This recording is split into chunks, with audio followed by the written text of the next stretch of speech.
নাজফুল্লাহ বাবলু ভাই, একটু আপনার লগে কথা কই। আমরা দেখলাম যে আজকে আপনি উসমানীনগর উপজেলার খন্দকার বাজার এলাকার, বিশেষ করে দয়ামির ইউনিয়নের 8 নং এবং 9 নং ওয়ার্ডের বিভিন্ন গ্রামের বন্যা দুর্গত হলোর মাঝে ত্রাণ বিতরণ করছেন।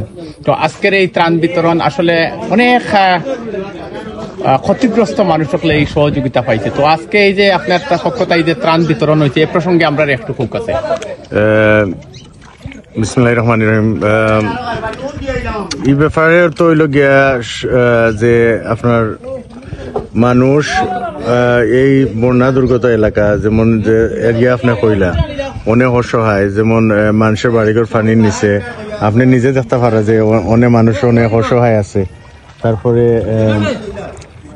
ব্যাপারটা এখন যে আমার এই ছোট্ট একটা উপহার সামগ্রী একটা পাইয়া যদি তারা একটুকটা মন খুশি হয়, ওটাও আমার লাগে বহুত, আর কিছু নাই। আর ওইল কি আপনার বন্যার পরবর্তীতে আমি চিন্তা করলাম যে এখন পানি যাইব কি, তখন গিয়ে এই মানুষগুলার যে ঘর বাড়ি যে সমস্যা, এগুলার মানে কিলা তারা কিতা করবা, আর কিলা যে তারা এগুন তো রেহাই পাইবা ওটাকে। আর আশা করা যায় আল্লাহ তারারে বালা রাখুকা। আপনার কোনো চাওয়া পাওয়া আছে নি?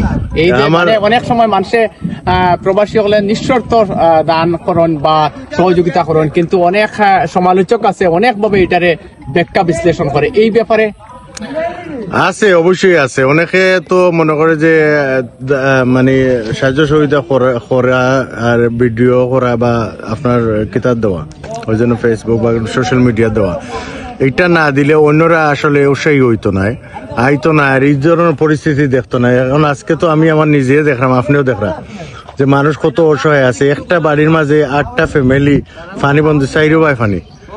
এখন এরা মানে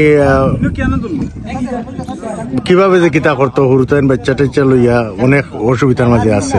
এখন যদি এইগুলা দেখে সমাজের বিদ্যমান যারা আছেন বা লোকাল যারা প্রতিনিধি হল আছেন, তারা আজ সহযোগিতা করেন বা আমাদের যারা সুবিধা বঞ্চিত মানুষ আছে তারা যদি সহযোগিতা করেন, তাহলে তারা গেছে তারা প্রাপ্যটা তারা পায়, ওটাও আমার মানে চাওয়া পাওয়া। ধন্যবাদ। ধন্যবাদ আপনাকে, ধন্যবাদ।